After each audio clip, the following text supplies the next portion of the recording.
Okay, good afternoon, ladies and gentlemen. It's my pleasure to introduce Dan Tyre. I met Dan in Kiev. Same thing, it was a video, but we did meet and we've met since on Zoom. So it's a great pleasure to introduce him this afternoon. And I think, Dan, you're going to be talking about how you scale up in 2025. Is that correct? If that's what you want to talk about. If you want Yeah, to talk whatever. about I know you football, have lots of things you can talk about. I could talk 3 hours on vanilla. Oh my goodness.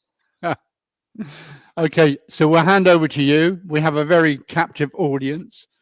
I'm very excited to listen to you. So over to you, Dan. Thanks very much. Nice.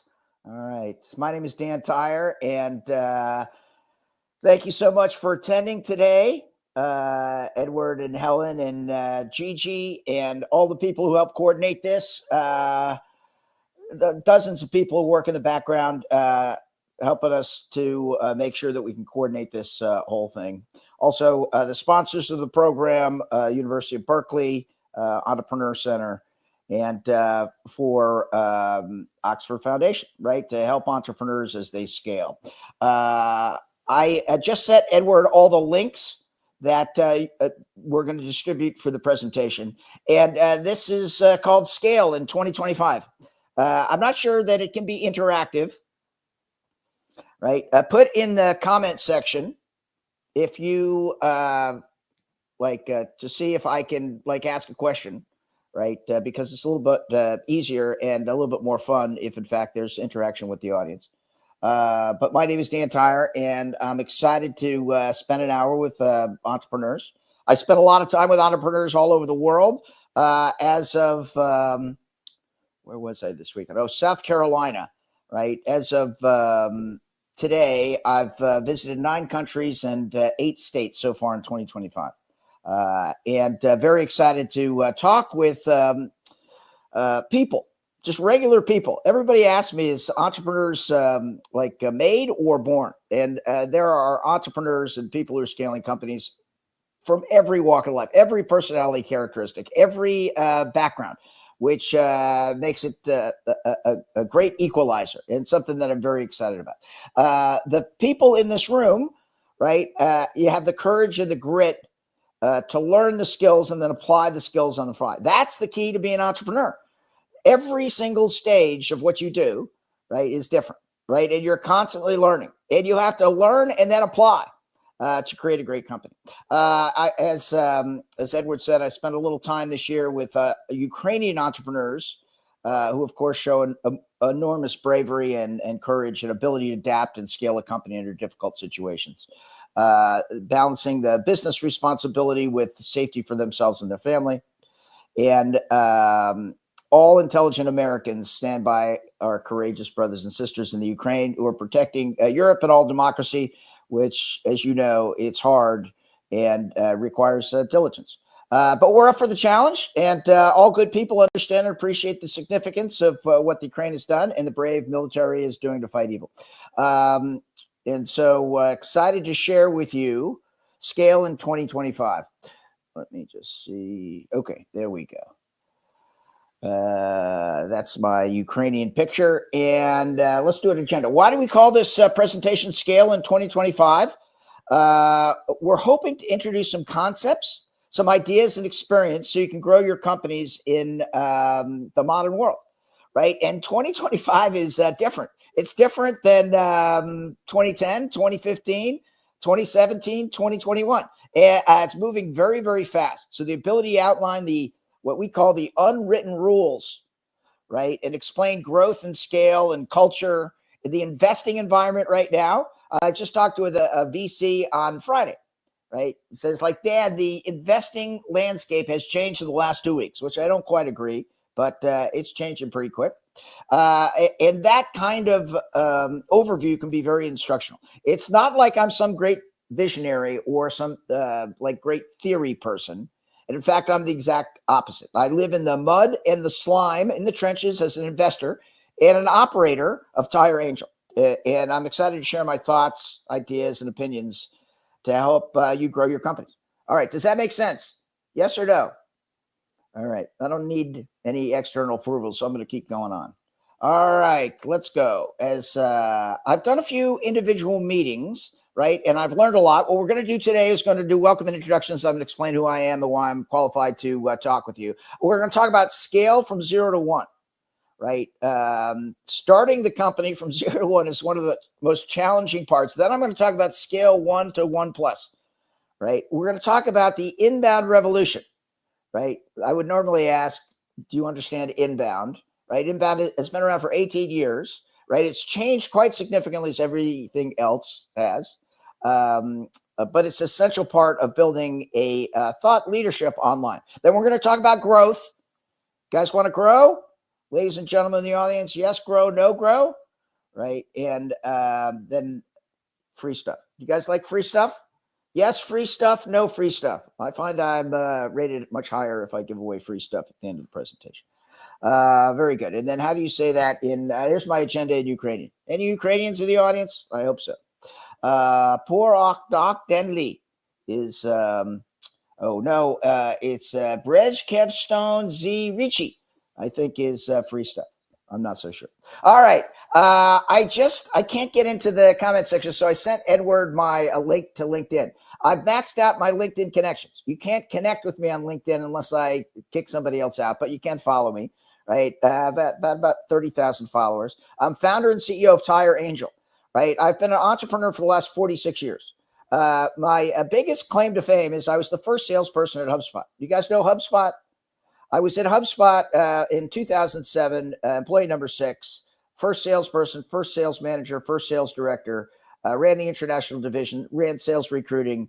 Ran the training program, and I was there for 17 years. That's a long time to stay for a tech company from 0 revenue to $2.4 billion and a $30 billion market cap. I've done 6 startups in the last 46 years.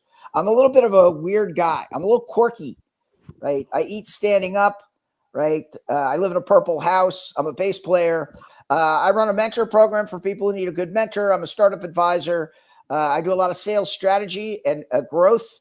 I serve on 4 boards of directors. I speak all over the world. I was just in Latvia. I was in Finland, Estonia. I wrote a book in 2018. I'm an angel investor. We'll talk a little bit about that. An executive coach, a farmer.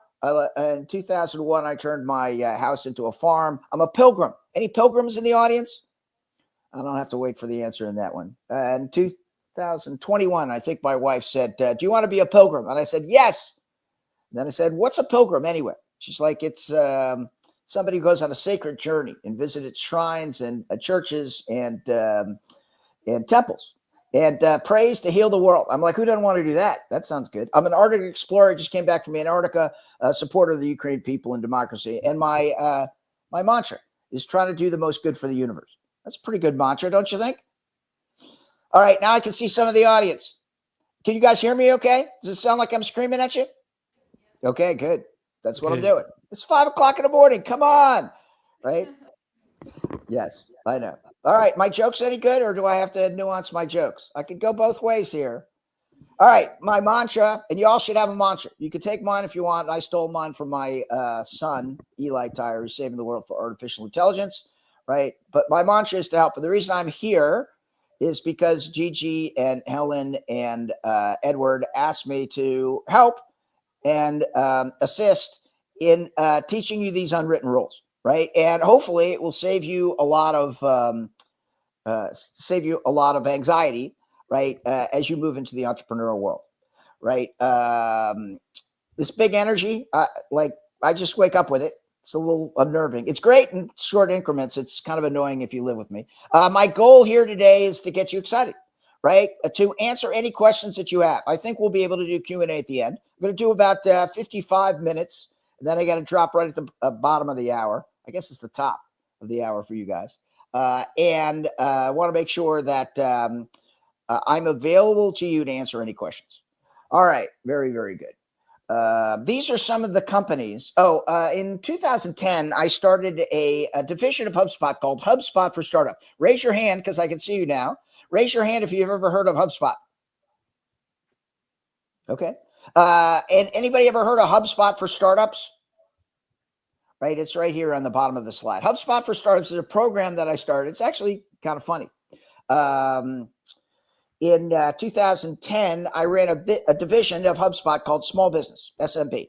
I also ran a division called Very Small Business, just a unwritten rule. Never name your division Very Small Business. No one wants to work for Very Small Business. No one wants to buy from Very Small Business. So we shortened it to VSB. And one day I was working with this guy, John, right? And John was very, very mild-mannered. He was very, very relaxed. And he threw the phone across the room. He just picked up the phone and threw it. I'm like, what's going on? And he stormed out. And I ran after John, and I'm like, John, what's going on? He's like, I am never going to sell to a startup again. I'm like, why? He goes, they desperately need HubSpot, but they don't have any money. And I'm like, well, why don't you just discount the HubSpot software? He's like, I'd have to discount it 90%. And I'm like, all right, do it. He's like, I can discount 90%. I'm like, I run the division. We can do anything we want. Right. So he ran back up. He called the person back. He said, how about if I give you a 90% discount? The guy said, yes. Right. Sign him up. And HubSpot for Startups were born. It was in the Wild West days of HubSpot. So over the next 90 days, we did 100 of those programs. We sold 100 HubSpot for Startups technology stacks for 90% off. And then the CFO, Dave Stack, good friend of mine, calls me into his office and said, what are you doing? I'm like, I started a new program. He's like, what do you mean? You can't give a 90% discount. I'm like, why? He's like, we'll go out of business. It costs us more to support the software. I'm like, no. Relax, right? And the next year it's going to be 50 and then 20%. He's like, no. You can only do this 50 times. I'm like, there's a problem. I've already done 100 times. He's like, all right, we'll see what happens. And today it's a $100 million business, has the best unit economics of any division of HubSpot. The reason I bring this up is that in 2010, right, I started mentoring and helping companies scale. It turns out I'm pretty good at helping companies grow very quickly, especially in the modern age, right? I have 6 startups. 2 of them are unicorns, right? When I was a young adult, right, in my 20s, my first company went from $100,000 in revenue to $1.4 billion. It's actually a pretty funny story, right? When I graduated college, I was a bass player in a heavy metal rock and roll band, right? I had hair down to my shoulders. For those of you who have long hair, you understand it's hard to take care of, so I've gone with the short look now, right? But it was super fun. You only work an hour a night. You go all over the place, right? And it's very, very interesting. A lot of fringe benefits. Problem with it is you don't make any money. Right. So I had worked my way through university selling books door to door, and I knew I could sell. So I started working for the worst run company in American business. Horrible. Right. They had inventory problems, leadership problems, nepotism problems. They had an exclusive to sell Apple computers east of the Mississippi. Right. Half of the country in the United States, they found a way to screw that up. Anyway, I was their top salesperson for, a year. And then my boss, Roger, walks in one day and says, I'm quitting. I'm like, why? He goes, I'm going to a startup. I'm like, what is a startup anyway? He goes, it's a small business that's going to grow very, very quickly. I'm like, all right, knock yourself out. He goes, no, I want to take you with me. I'm like, I already got a job, man. I'm going to stay here at the computers. I'll give you $75 US dollars more a month. And I'm like, yeah, I'm a startup guy. So I quit my job, went with Roger. Over the next 10 years, that company went from $100,000 of revenue to $1.4 billion. And I became a startup guy. I fell in love with it. I like growing quickly. I like understanding and working with people. I like understanding and figuring out problems, and technology, a great place to do it. Right. So as part of the HubSpot for Startups and my scale up experience, right, I started advising and serving on the board and helping companies scale. And so part of that is helping them raise capital. And I'm sure Gigi is going to teach you a lot about becoming an investable company, right? I have some ideas and some thoughts on dantire.com, right? I started in 2012 an investment company called Tire Angel. I now have 30 portfolio companies. 75% are people of color or international or women-led companies, right? Because if you look at the statistics, they are it's harder for them to raise capital. I never thought that was fair, right? I want to make sure that we have equality in the entrepreneurial ecosystem. And so I've used my own capital and experience to back that. Now, the tire portfolio, this is pretty funny, used to be worth $1.5 billion, right? The companies that I've invested in have grown in market cap. So altogether, not my piece, but altogether they're worth about $1.5 billion. But I had a company take $1 billion haircut. They were worth $1.3 billion, right? And then 2 weeks ago, they were reevaluated at 300 million. So I went from $1.5 billion to about $750 million. It's still very, very impressive. Some of the incredible companies I've invested in is Delphina Intelligent Pregnancy Care that uses AI to have healthier moms and healthier babies. Who doesn't want to invest in something like that? Mobile Force, which is low code, no code, quote to cash. If you ever have to get your buy something that you need a quote for, they're experts on doing this. Curious is the biggest recruiting company in the Middle East. Right. Gipper is the world's leader in working with high school social media. And GhostOrc is an Israeli company that is the world's leading surrogacy site. In addition to investing as an angel, Tire Angel is my investment vehicle, I'm a limited partner in Stage 2 Capital. Stage 2 Capital is run by my boss, right? My old boss at HubSpot. His name is Mark Robert, one of the smartest guys I have ever met. I always told him, if you start a company, I'll invest in it. And he started a VC fund, and I've invested in all of the funds, right? And so this helps me stay very, very close to what's going on in the entrepreneurial ecosystem, right? My first nest egg is another Arizona company. I live in Paradise Valley, Arizona, that helps with youth financial literacy. FlowRight is a workflow company. Classivo is AI-assisted education. And I serve in 7 mentorship programs and do a variety of different philanthropic causes, right, to really help. All right. So that was a little bit of long-winded, but the key is I want to make sure you don't think I'm some just academic that is telling you the theory from 10 years ago, because that's never going to work. Today in 2025, everything moves so quick. Right. And so that's what I'm going to share with you over the next 45 minutes. All right. Let me go there. Okay. This is a cool slide. Do you like this slide? When I put up this slide, what do you think? I can't hear you, so you got to talk amongst yourself. But this is the HubSpot journey. I started all the way over on the left where HubSpot was founded in 2006. I started 9 months later in 2007. Right. And we started with the concept of inbound.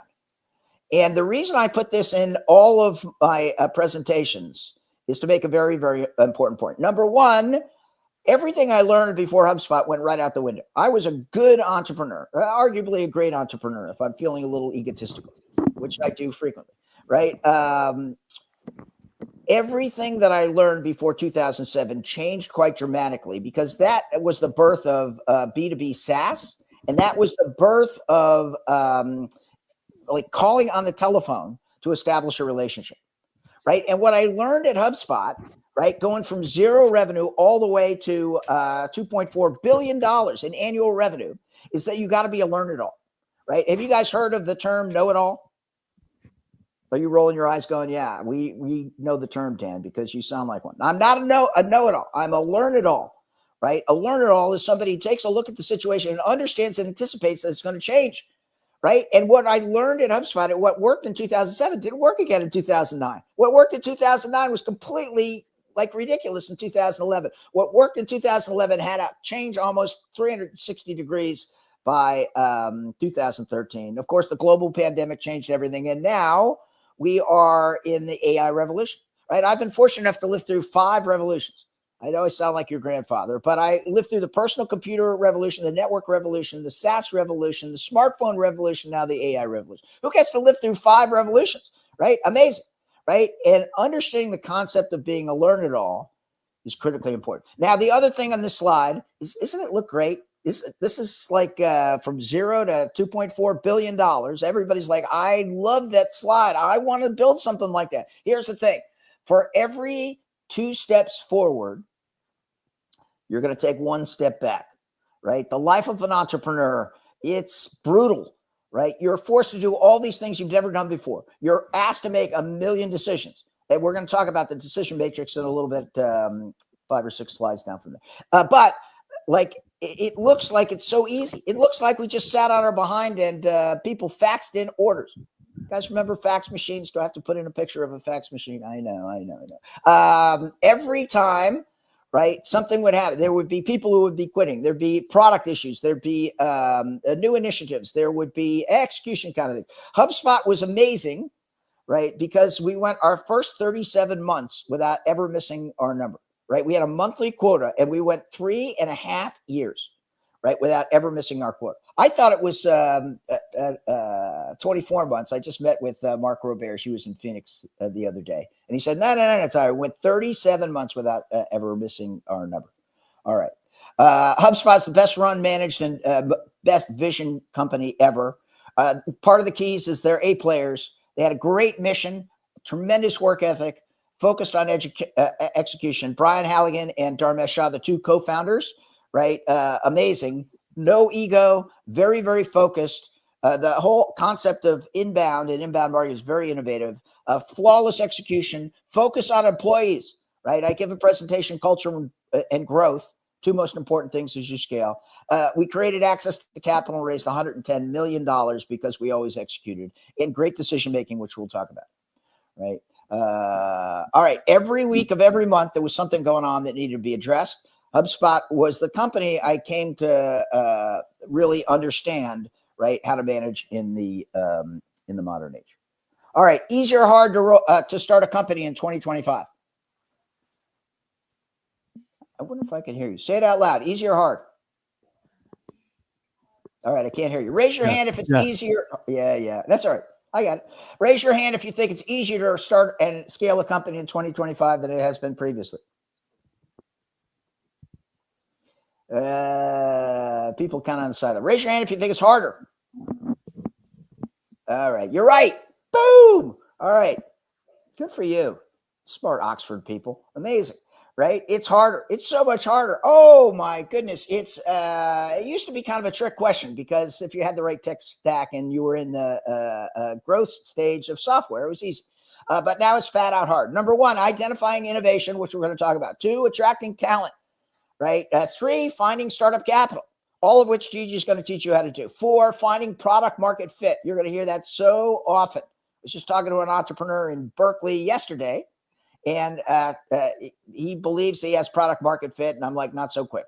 It moves very, very quickly, right? Incorporating AI in everything we do, both internally as well as our customers, is absolutely essential, because you're on the clock scaling your business, right, in front of the ability for AI to just do it for you, right? And the challenge is to be efficient and effective. There's only one way you lose, right? And that is if you focus on the right priorities.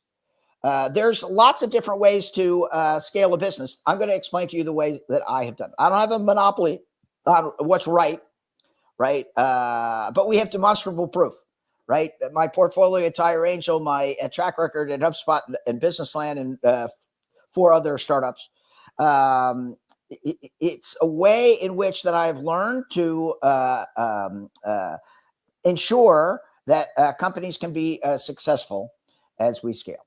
All right, let's start with this. There are different types of companies. There's like a side hustle. There's lifestyle companies. There are part-time companies, freelance, moonlighting. They're all good at generating revenue, but not the kind of companies that we're talking about today. Today, we're going to talk about full-time, all-out, viable companies. Most of our best entrepreneurs are young adults. Do you know why? Why are our best entrepreneurs young adults? I'm going to answer my own question, because you don't have mortgages. You don't have kids in most cases, right? And you can spend a boatload of time, right, focused on the objective. Right. And one of the things that we've learned is growth is critically important. And why is growth so important to these kind of companies? In 2025, if you don't grow, you're falling behind. It'll be harder and harder to stay even. The modern economy rewards the industry leader and segment leaders in attracting capital, talent, and execution. So if you're able to get out in front of everybody else, right, it gives you a huge competitive advantage. So having been a full-time employee at 6 startups and several multinationals, I worked for Microsoft for a year after my 4th startup got acquired. I'm going to spend 20 minutes on my ideas on 0 to 1. It's not definitive. Generic advice is not really great.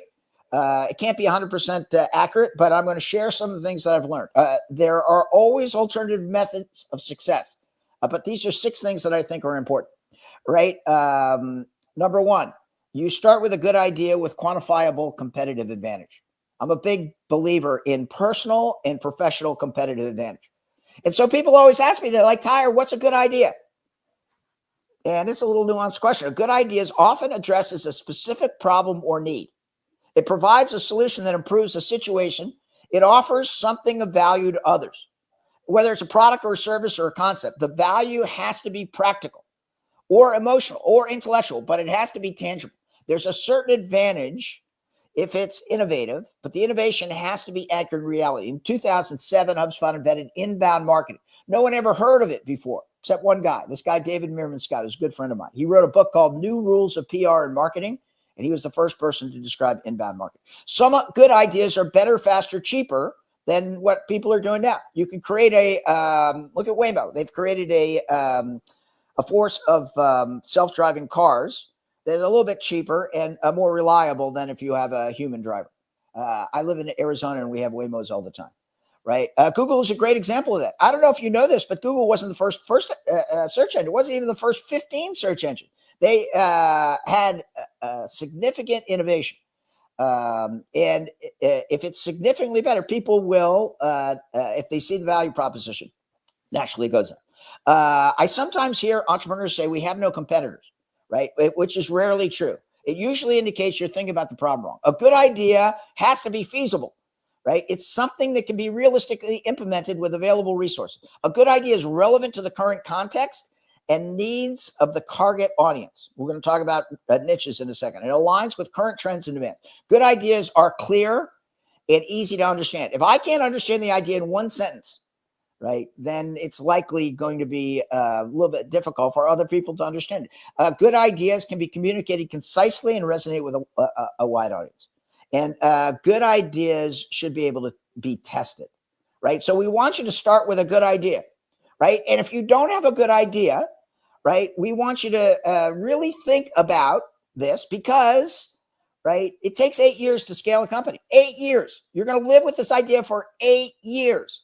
You're going to put your entire life on the line for 8 years. So it better be a good idea. And the right time to find whether it's good or not is right at the beginning, right? Some people, you sign NDAs, non-disclosure agreements, right? They were big in the United States in business in the 1980s and 1990s. I haven't signed one in, 15 years because like all ideas are out now in the ether. I come across, I get 100 pitches a month of people who are trying to get me to invest in their company. I only do 4 or 6 a year, right? But I see a lot of deal flow, right? And it's relatively easy to see whether the original idea is a good idea or not. All right. Second thing, you got to find your why, right? This is Simon Sinek, who's amazing. And we can provide links to Simon's information. Finding your whys. I'm record is saying it takes 8 years to build a great company. Businessland, ALI, Infomage, HubSpot all took at least 8 years. And if you're going to spend 8 years doing something, you might as well have a good reason why. Why matters? Motivation and resilience. Your why provides a strong foundation of staying motivated, especially during challenging times, right? Why I'm here at 5 o'clock in the morning is because I want to help entrepreneurs scale. I want to be of assistance to you. I want to make sure that I can make it just a little bit easier because it's going to get rough out there as you're scaling your companies, and any competitive advantage I can give you is a good thing. Number 2, right? Why matters because of authenticity and connection. When your business is driven by a clear purpose, it resonates more deeply with customers and employees. The whys that resonate with me are socially responsible. I won't invest in a company that's going to not help the world, right? And touch a broad range of people. Right? Think about how your work contributes to something bigger than yourself. How does your work improve the lives of others? How do you find your why? You start by asking yourself questions. What truly excites and motivates me? Everything motivates me, right? I'm excited about everything. It's kind of fun, right? What problems do you feel compelled to solve? The problem I'm trying to solve is I want to make sure it's a little easier for you to scale. What impacts do you want to have on the world? I want to make sure there's going to be plenty of times when you have no idea what's happening, what you're going to do. And I want you to understand and think, right? There's somebody out there that can help you, right? I want you to raise your hand and say, who can help me? That's a sign of strength, not weakness, right? And if you can't think of anybody, send me an email, dantire@gmail.com. I'll see if I can find the right person. And then what impact do you want to have on the world? I want to have a big impact of helping entrepreneurs scale, because that creates jobs, creates economic surplus, right? And it's the right thing to do. And then what values are most important to you? And you guys already know my values. I want to do the most good for the universe. All right.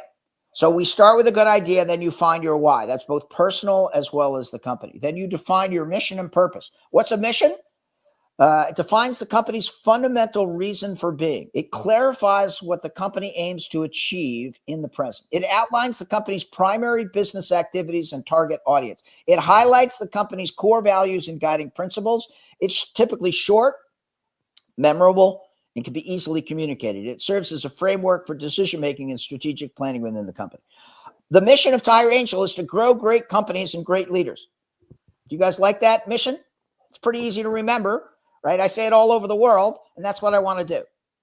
The vision is to do the most good for the universe. The vision statement is a forward-looking declaration of an organization's long-term aspirations, right? And a desired future state. While a mission statement focuses on the present, a vision statement paints a picture of where the company wants to be in the future, right? So starting with a good idea, finding your why, defining your mission and vision. Now, this is an important one and a little bit of controversial, right? One of the things that I've learned in investing is that successful companies usually have multiple founders, more than one, right? And there's a couple of reasons why. Number one, there's a lot of stuff to do. So if you have 3 people, FTE stands for full-time equivalent. Going from 0 to 1, you have a higher percentage of success if you have 3 people when you start, 3 founders, right?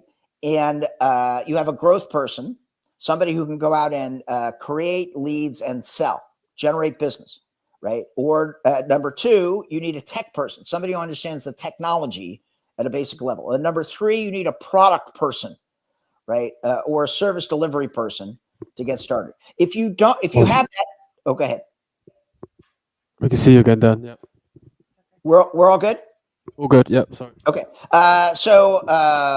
If you have those 3 people, number 1, you have 3 people can help problem solve, right? 3 people who have a specific expertise. If you don't have a specific expertise, you can go ahead and get it, right? It's possible, and you got plenty of time. You just got to work harder to understand and learn that process, right? But finding a founder takes time. In my second startup, it took me a year. And I was 18 months into my scale before I found a co-founder. But it's the only way I could recruit quality tech companies. I was the growth guy, and Philip was the tech guy, right? And I looked for 18 months. I kissed a lot of frogs. I went on a lot of connections, right? But I finally found the person who would anchor the technology while I went out and generated more revenue. The reason you have to be a full-time equivalent, if you're going to start the kind of company we're talking about, is there are 40 people doing every business model I see. 40 companies all over the world, in Romania and the United States and Canada, all over the world, right? And in order to get that leadership position, a solo entrepreneur, number 1, is relatively unfundable, right? If you're one person and you are asking for a $25,000 or $50,000 investment, right, it's very, very risky, because if something happens to you, right, the entire company is at risk, right? So a solo entrepreneur is largely unfundable unless 1 or 2 things happen. Number 1, if you have a rich uncle. If you have a rich uncle, good for you. Or if you've had a successful cash out, and you've made money for me in the past, or you've made money for your investors in the past, that typically people just sign a check because they're giving back the money that you made for them, right? And in 2025, you're competing against time. Those 3 full-time equivalents will allow you to grow more quickly. All right. And then number 5, 0 to 1, you always have to have a plan, right? I always want a 12-month plan for every scale up, for every startup, right? All strategy is short-term. Right. I get a lot of people who say, yeah, we're going to do this, but then we're going to scale like this moving forward. I'm like, I don't care about scaling like this moving forward. Right. I care about you getting through the first year. And so before I'll make an investment, and what I strongly urge all entrepreneurs to do is make sure that you have a monthly plan that says, this is the revenue that I'm going to hit. These are the number of customers I'm going to bring on. These are the number of customers who are going to churn or leave. These are the retention that I'm going to have. These are the expenses I have. And this is how much money I'm going to make or I'm going to burn, right? That 12-month revenue plan is critically important. Before you can get 100 customers, you got to get 3, right? We're going to talk a little bit about going after your first 3 customers. Critically important because as an outside advisor or investor, I want to understand if you're ahead or behind. I want to understand if you are at plan or where you're scuffling a little bit, right? In all my board-related experience and when I working operational with companies that are trying to scale, the first thing I say is, let me see the numbers. You entrepreneurs are delusionally positive. You always think you can take over the world, which is great, and it's necessary. If you don't have that, right, you never start, right? But the one place I want you to be a little bit more conservative, the one place that I want to see the facts is in the 12-month revenue, expense, and burn plan. That will help you. The plan, the written plan, number 1, helps you focus on priorities. Number 2, helps you plan your growth, right? How much money you need, when you're going to hire your next person. It helps you understand your expenses to translate to funding, right? Are you raising enough money? Can you raise at all? Are you an investable company, right? And an investor advisor can determine if you're ahead or behind, right?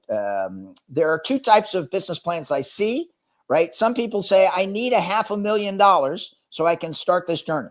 I'm like, all right, well, good luck with that, especially in today's VC or angel funding environment, right? And the other people say, I took 10,000 euros, 10,000. I got my first 14 customers. I'm like, wow, that shows entrepreneurial spirit and the ability to scale. All right, I'm a little bit behind, but any questions on this? I think there's Q&A at the end. Let's just hold it a little bit and then, but hopefully I've addressed some. The most important thing, it's kind of a funny slide here. If you find a better slide, this slide is all about traction. I don't like it because it's going in the wrong direction. I wanted to go right, but I couldn't figure out how to do it this morning at 4:00 in the morning. If you find a better slide on traction, just send it to dantire.com. dantire@gmail.com. All right. What is traction? Traction is actually getting customers. It's measurable progress that indicates growth and customer engagement. And it's very, very interesting. I've never seen a business roll out the way it was written up in the business plan. I see all these business plans and people say, this is what's going to happen. It never happens like this. Why? Because we live in a chaotic world, right? Political instability and challenges everywhere. Right? Currency issues and all kinds of craziness. There's no way that you can anticipate that. Right? So good entrepreneurs live in the mud and the slime. Starting to achieve market validation is a real demand for your products and services. That's traction. Right? If you go out and get your first 10 customers, now you're living in the real world. Now you can gauge the value you're providing. You're gaining momentum, moving in the right direction, actively growing your customer base. Traction is crucial for attracting employees or new customers. Right? If you're growing like a weed, right? That's good news. People are like, how come you're growing so quick? You're like, the value that we provide is 10x what you pay us, right? And most employees and customers and investors, they want to see evidence that your business has the potential for significant growth. It reduces risk for you. It reduces risk for everyone. Somebody asked me, what are the metrics for customer growth? And it's a couple of things. Number 1, net new customers in revenue growth, both the actual number as well as the percentage of growth. We call the percentage of growth velocity, and then also acceleration. That's how quickly velocity is moving. We also track for customer growth metrics, user engagement. We want to understand how often people are using the product. We also want to measure the partnerships we have. We also want to understand product improvements and milestones.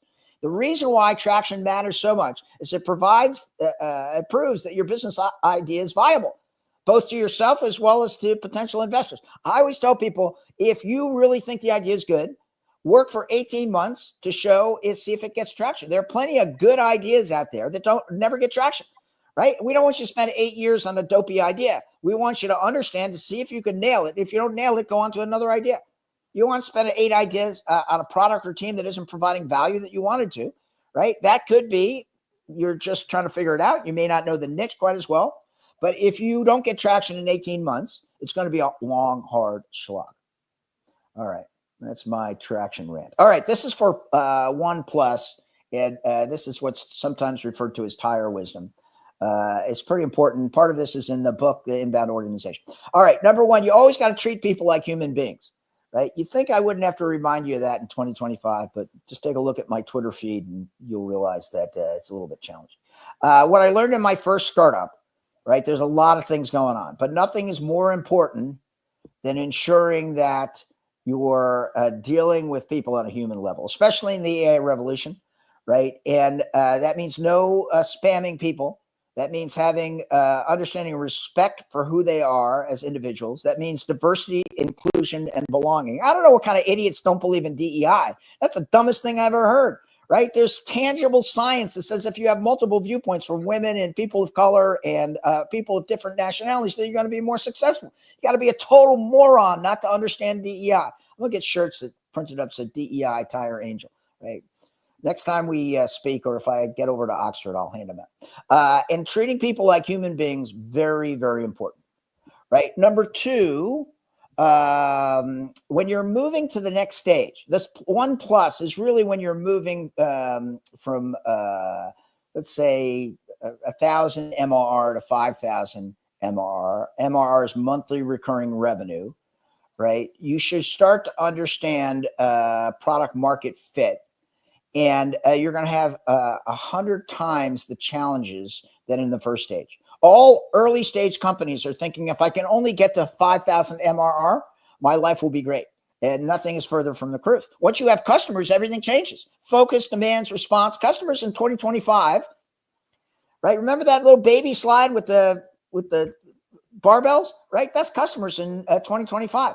They come in with a built-in dissatisfaction. They're like, okay, well, they have very high expectations. They expect the product just going to work and you're going to be able to deliver on your promise. In the old days, it was buyer beware. Today, it's seller beware. If you sell to somebody, right, and it doesn't work exactly the way you said it, right, you're at risk. All right, so treating people like human beings, or you all should have your LinkedIn tricked out. But if you ever ping me and spam me on LinkedIn, that's the worst, right? People connect with me and then they say, Dan, right, I did no research whatsoever, but here's my product and I want you to buy it. I'm like, what are you, an idiot? And because I'm at my limit for LinkedIn, I just deconnect. Is that a word? Deconnect. I just say, forget about it, right? The second thing is the way you connect with somebody in the modern world is you figure out what they need, right? And you offer that to help. If you can diagnose what someone needs, right, and offer to help, this is the new sales methodology. It's called inbound sales. By the way, 3 years at HubSpot, I worked for Courtney Sembler, an amazing executive at HubSpot who runs HubSpot Academy. Raise your hand if you know HubSpot Academy.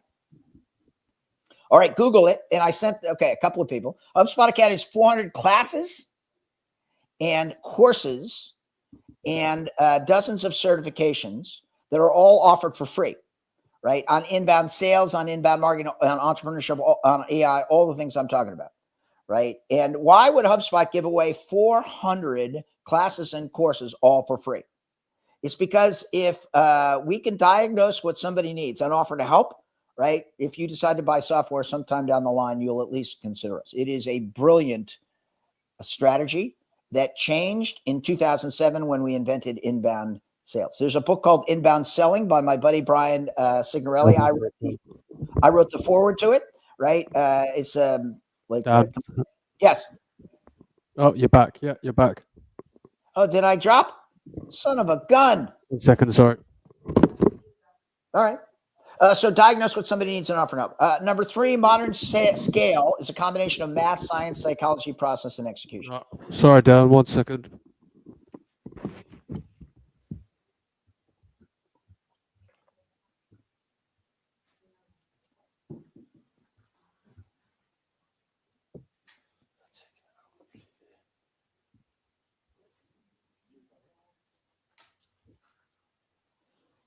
I see a tweed sport coat.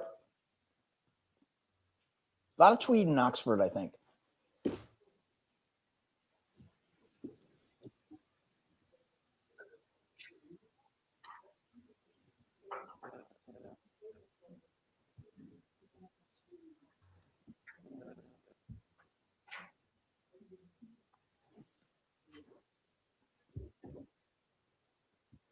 You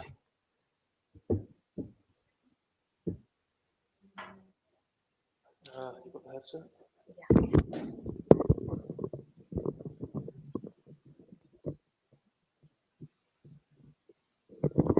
Okay, we're back. We're back, Dan. Boom. All right. Where's I? Modern scale, combination of math, science, psychology, process, and execution. All right. Remember, as you're scaling a company, you're always working two jobs. Number one, you're working to hit your number.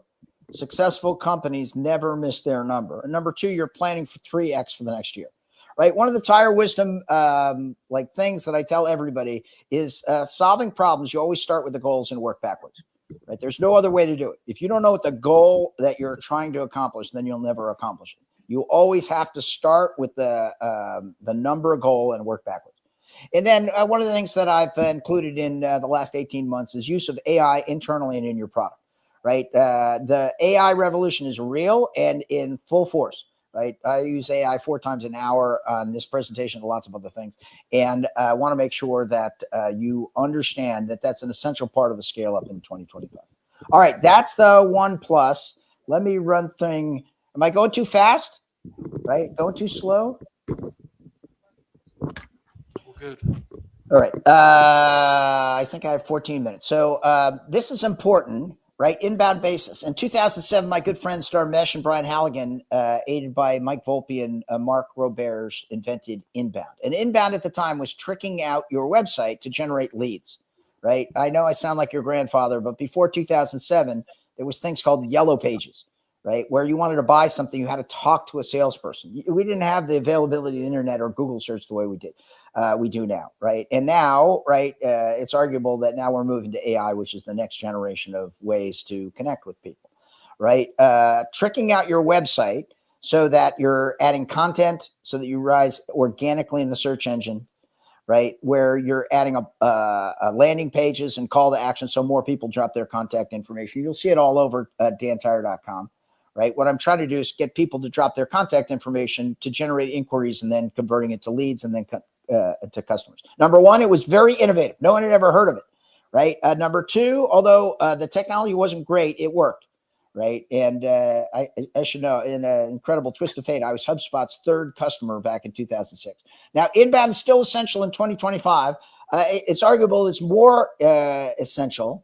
And specifically for creating thought leadership. So while you're building and scaling your companies, right, the ability for you to put your ideas, thoughts, and opinions on a website and on social media, right, telling people what you stand for, attracting awareness, visibility, attracting like-minded people, recruiting employees, building thought leadership in your niche gives you a huge advantage. We know inbound works. HubSpot's the world leader for scaling companies via inbound. In fact, there are HubSpot for startup programs that you can take advantage of through this program, right? And critically important. An inbound strategy, either for demand gen or for visibility or awareness, is essential within the first 6 months of your launch. This is the way you do it and repeatable and at scale. If you want to scale like that HubSpot slide, you got to start with the inbound basic.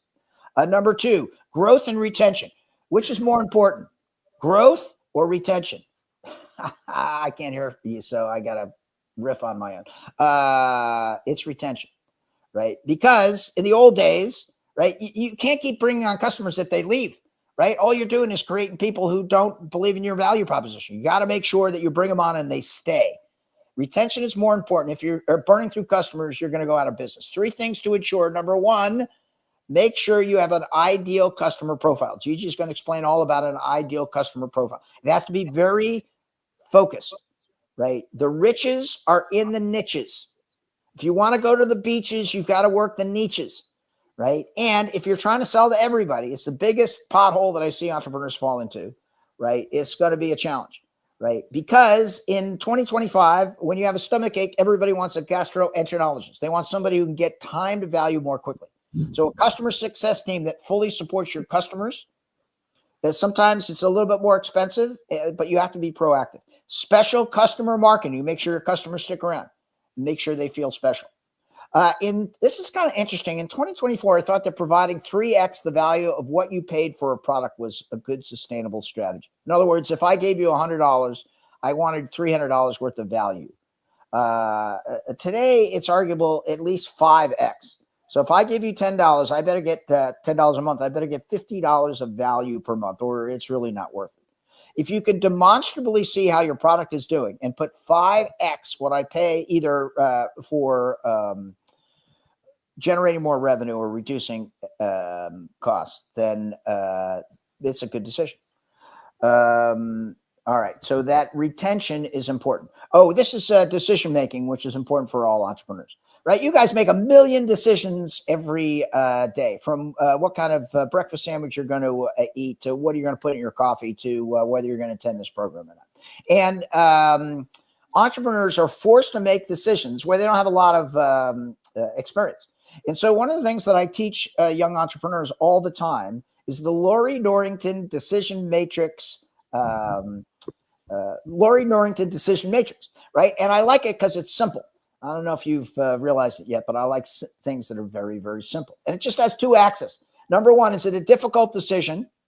And number two, is it easy or hard to roll back? So it's either an easy or hard decision, or the other axis, it's easy to roll back or hard to roll back, right? And if the decision is easy and easy to roll back, you just make it, right? That's the coffee, or that's like, this is what we're going to do, or yeah, we're going to get our first customers, right? If the decision is easy but hard to roll back, you just make it because it's easy, right? If the decision is hard but easy to roll back, you just make it, right? Where you spend all your time is the big risk, the red. If it's a big risk and hard to roll back, right? And you want to maintain what we call optionality. You want to make sure that you're thinking about this deeply from different perspectives, so that you understand, right, that this is going to be a big decision and that you want to get it right, right? And this decision-making matrix has proven very, very valuable for the entrepreneurs in my portfolio, because it gives you a construct of how you're going to work through the million decisions that you have to make. All right. Does that make sense? All right. Yes. All right. I got 8 minutes to go. All right. A lot of talking on my end, and unfortunately couldn't make it quite as interactive as we wanted, but hopefully, right, you took away some of the valuable unwritten rules that I found that have changed quite significantly, that are essential for scaling the modern age. Let's do some free gifts. Guys in Oxford like free gifts? Raise your hand if you like free gifts. Yeah. Okay. There we go. Boom. First is HubSpot's free tools, right? There's 128. No, I think it's 148 free tools. Just Google free. Edward has the link. Edward, if you're still there, I sent you these links because I couldn't get it in the chat pane, and it'd be easier for you to distribute. AI search creator, blog idea generator, campaign assistant, all of that stuff is AI built. HubSpot's the greatest company in the world. I don't work with, I'm not an employee anymore, but I learned so much and feel so fortunate to be able to have gone through that experience that I want to share it with everybody, and very easy for you to do. And Edward has the link. Number two, this is the book I wrote, Inbound Organization: How to Build and Strengthen Your Company's Future Using Inbound Principles, right? Inbound's changed quite significantly over the last 17 years, but the principles are the same. This is everything I learned, right? I had been at HubSpot, I think, for 13 years when I wrote it. And I have the best co-author in the history of books. Todd Hockenberry is amazing and was in the ecosystem and had really good ideas. And it's published by Wiley, and you can get it on Amazon. It's in the audiobook, right? One of the biggest thrills of my life is going to Times Square in New York City and recording my own audiobook, which is amazing and super fun, right? And if you're ever asked to do a founder's pitch, right? I started a program called Baby Giraffe because that's a pretty badass code name. I think you'd agree. And I've got a spreadsheet of how you develop a world-class founder's pitch. And I've been highly successful teaching founders how to present the information in a way in which it is received so that you feel good about your presentation, so that you feel powerful about what you're talking about and hopefully increase the odds of getting the point across. So if you want that, the link, Edward has it. And if you want it in the future, just email me at Dan Tyre. I'm going to put it on the website soon. All right. Boom. With 5 minutes to spare. Oh, baby. Right on time. All right. Hopefully this was helpful. Normally I'd ask you to rate the session on a scale of 1 to 10, but I can't do that because the chat pane isn't working. Let's do a big round of applause for them.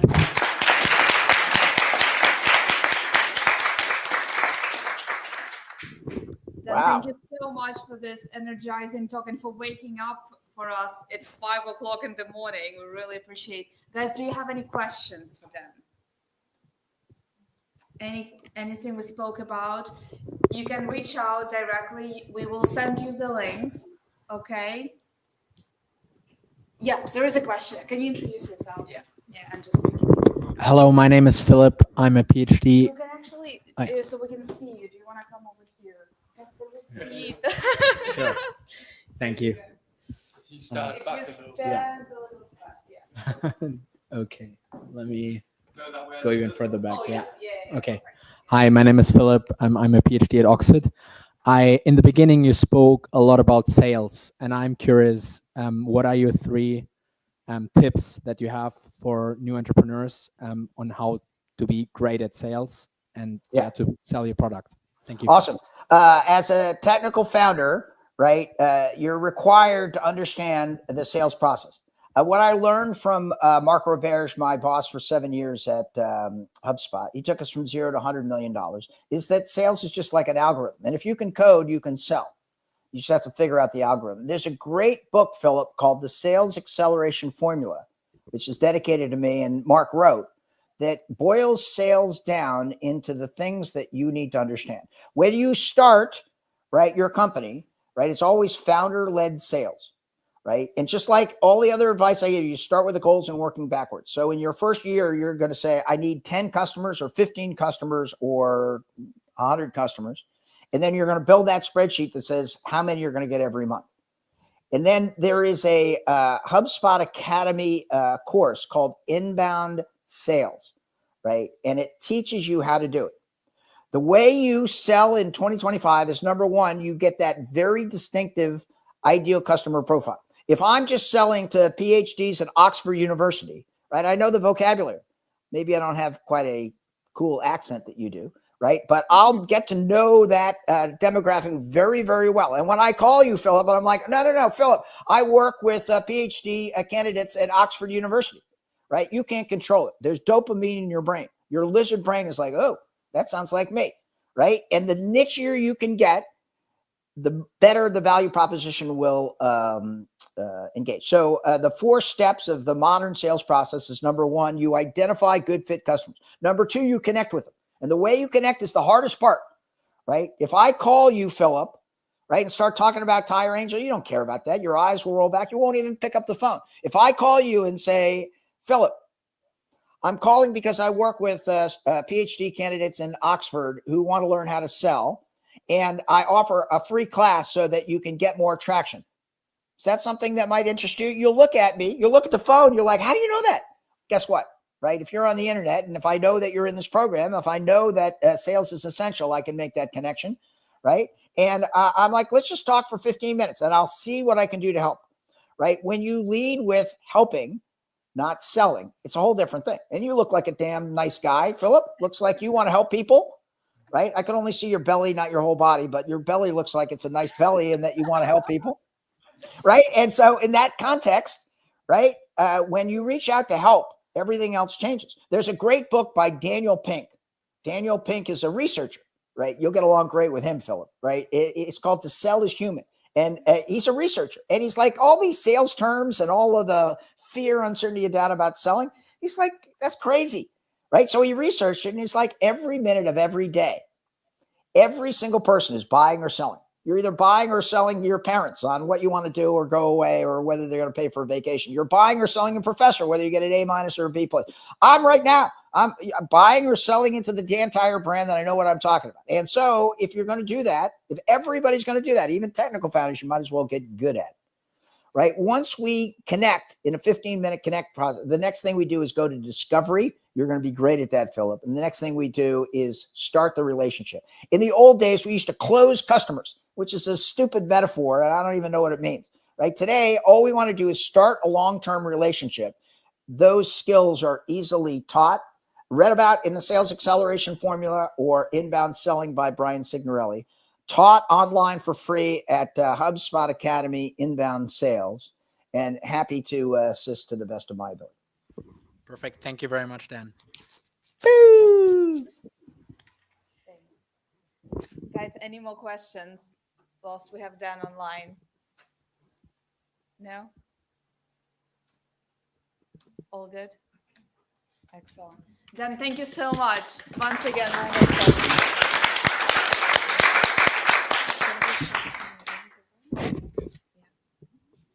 Should say goodbye or say goodbye? Yeah, we just